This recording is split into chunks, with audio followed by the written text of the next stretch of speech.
प्यारे अजीज़ान ग्रामीन, आज जो दुआ मैं आपको बताऊंगा, सबसे पहले आप लोग वादा कीजिए कि इस दुआ का गलत इस्तेमाल नहीं करेंगे, क्योंकि ये दुआ आपके दुश्मनों को हलाक कर सकती है, उनको बर्बाद कर सकती है। इस दुआ से दुश्मन के जिस्म पर भी नुकसान होता है, साथ के साथ उसके काम कारोबार भी बर्बाद होते हैं। इसीलिए वीडियो के शुरू में मैंने कहा कि ये दुश्मनों की हलाकत यानी कि बर्बादी की दुआ है। इसका इस्तेमाल आप लोग किसी से छोटी मोटी दुश्मनी निकालने के लिए ना करें। बेवजह छोटी मोटी दुश्मनी में बदला लेने के लिए किसी के लिए आप ये दुआ का इस्तेमाल ना करें। हाँ, अगर आप लोग दुश्मन के हमलों से थक चुके हैं, दुश्मन आपके खिलाफ में तरह तरह की चालें चल रहा है, दुश्मन आपको नुकसान पहुंचाता रहता है, आपने सब्र भी कर लिया है, आपने उसकी चालों पर खामोश रहकर भी देख लिया है और उसको किसी न किसी तरह से समझाकर भी देख लिया है, लेकिन अगर दुश्मन बाज नहीं आ रहा है तो फिर ऐसे हालातों में इस दुआ का इस्तेमाल आप लोग कर सकते हैं। ये दुआ कुरान पाक की दुआ है, खास करके दुश्मनों के लिए पढ़ी जाती है। तो आप सभी लोगों से गुजारिश है, इस दुआ को पढ़ने का तरीका बताऊं उससे पहले आप सभी लोग वीडियो पर एक लाइक कर दें और आगे शेयर भी जरूर कर दें। खासकर उन लोगों तक वीडियो पहुंचा दें जो लोग अपने दुश्मनों से परेशान हैं, वो इस कुरानी दुआ को पढ़कर फायदा हासिल कर सकें। अल्लाह पाक हर मुसलमान को तमाम दुश्मनों से और तमाम दुश्मनाने इस्लाम से बचने की तौफीक अता फरमाए, हिफाजत फरमाए। आमीन अल्लाहुम्मा आमीन।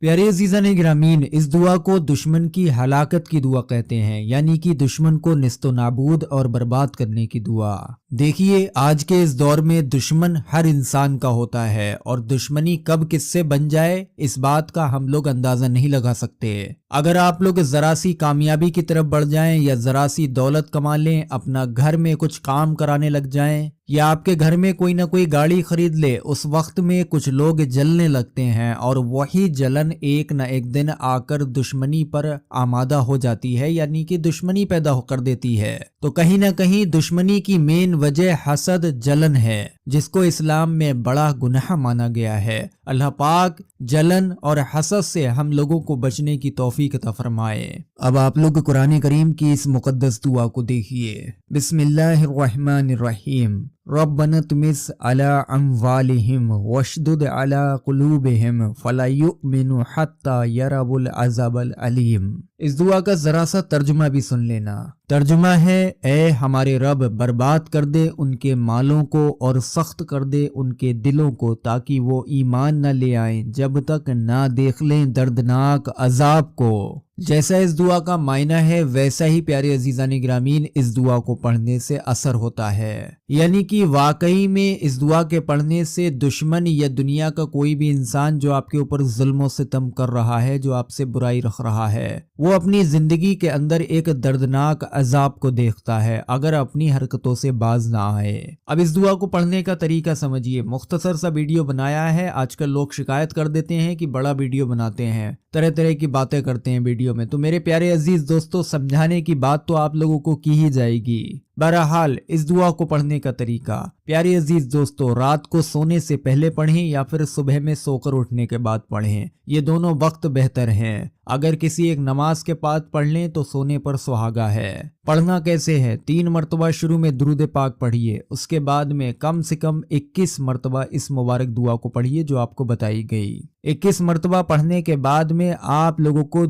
खास दुआ दुश्मन के लिए करने की जरूरत नहीं है, क्योंकि ये दुआ जो आपने अल्फाज अभी बोले हैं ये दुश्मनों के लिए खास हैं। बस इतनी ही दुआ 21 मरतबा पढ़ लें, आखिर में 3 मरतबा दुरूद पाक पढ़ें। ये वजीफा इस दुआ का मुकम्मल हुआ और ये अमल आप लोगों को मुसलसल पढ़ते रहना है। अगर बीच में कभी 1-2 दिन का गैप हो जाया करे तो कोई हर्ज नहीं है, लेकिन हफ्ते में 21 मरतबा एक दिन बैठकर जरूर पढ़ लिया करना। कुछ दिन ये अमल चलने दीजिए, चाहे रोजाना पढ़िए चाहे हफ्ते में एक बार पढ़िए। कुछ दिन मुसलसल लगातार ये अमल चलता रहने दीजिए। इंशाअल्लाह आप लोग खुद देखेंगे कि दुश्मन की जुबान बंद हो जाएगी, दुश्मन की जुबान पर ताले लग जाएंगे। यहाँ तक कि कुछ मौजज़ात में ये भी देखने को मिला है, कुछ लोगों के तजुर्बे में ये भी आया है कि दुश्मन के दिल पर ऐसा ही हैबत तारी हो जाती है, ऐसा डर और खौफ का माहौल उसके दिल पर आता है इस दुआ के पढ़ने से कि वो ये समझ जाता है कि फला इंसान कुछ न कुछ पढ़ रहा है या कुछ न कुछ कर रहा है।